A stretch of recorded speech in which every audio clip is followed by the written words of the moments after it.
नमस्कार, आप देख रहे हैं ES न्यूज नेटवर्क और मैं हूं आपके साथ ज्योतिका। आइए रुक करते हैं खबर की।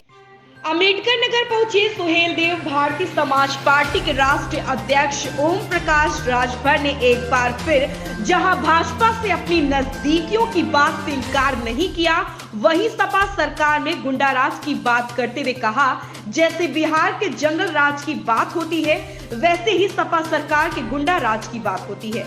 यूपी सीएम के नोएडा गाजियाबाद न जाने के अंधविश्वास को योगी जी ने तोड़ा है।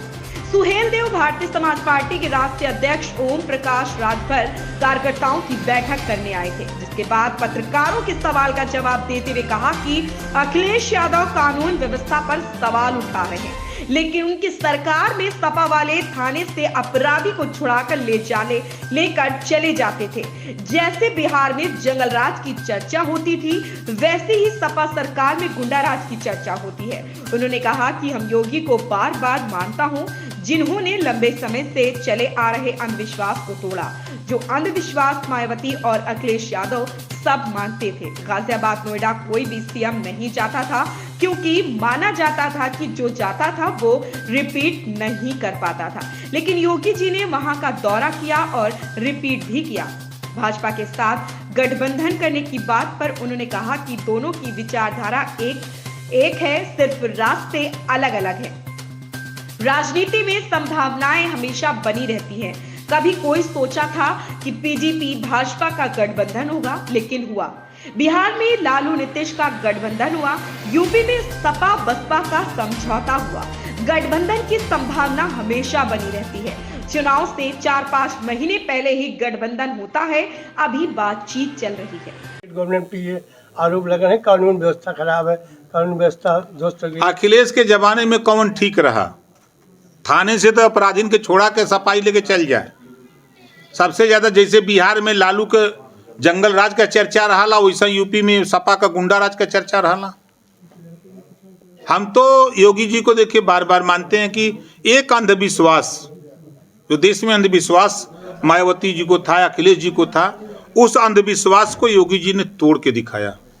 गाजियाबाद नोएडा जो जाता है रिपीट नहीं करता, अंधविश्वास को उन्होंने तोड़ा, गए और रिपीट कर दिए। हम लोग तोप लेके खड़े थे कि नहीं जाने देंगे, लेकिन वो अंधविश्वास तोड़ के दिखाई दिए।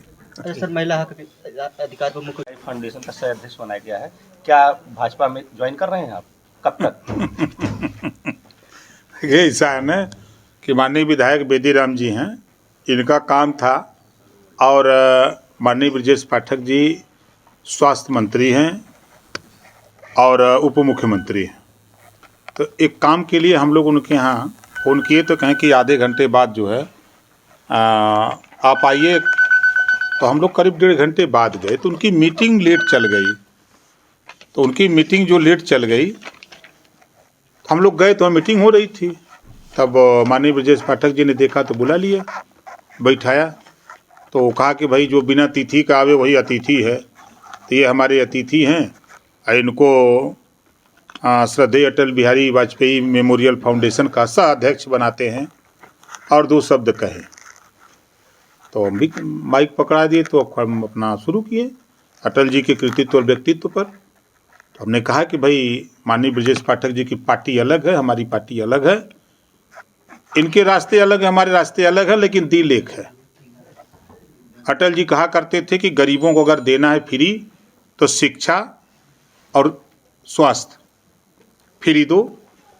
हम भी चाहते हैं वही, ये भी चाहते हैं। फर्क है दोनों लोग दो सड़क पकड़ के चलते हैं। मतलब वही विचारधाराएं नहीं, क्या एक होने की कोई संभावना है भविष्य में? देखिए, राजनीति में संभावनाएं हैं।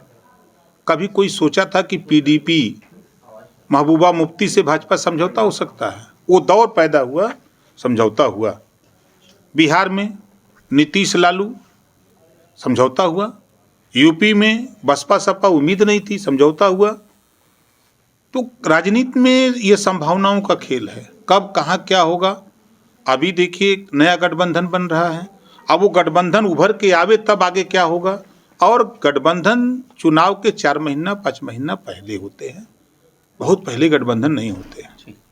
शिवपाल जी ने कल कहा था कि हम सपा में आजीवन रहेंगे, इस पर आपका क्या वक्तव्य? शिवपाल जी कब सपा से अलग थे। 22 के चुनाव में पहले वो लोग खूब लड़ाई किए, लेकिन समाजवादी पार्टी के सिंबल से ही विधायक हैं आज भी। और आज भी वो समाजवादी पार्टी कह रहे हैं कि हम समाजवादी पार्टी हैं, तो हम तो कह रहे हैं झूठ बोल रहे हैं। एज ए विधायक समाजवादी पार्टी का वो कहे कि हम समाजवादी पार्टी आजीवन रहेंगे, इसका मतलब कि वो उनको पता नहीं कि हम विधायक समाजवादी पार्टी से हैं। उन्होंने प्रगतिशील समाजवादी पार्टी बनाई, जो समाजवादी पार्टी से नाराज लोग थे वो लोग उनके साथ गए, तो उनको तो धोखा दे के फिर ये लौट के चले आए ना। ऐसी ही खबर से जुड़े रहने के लिए देखते रहिए EH न्यूज़ नेटवर्क।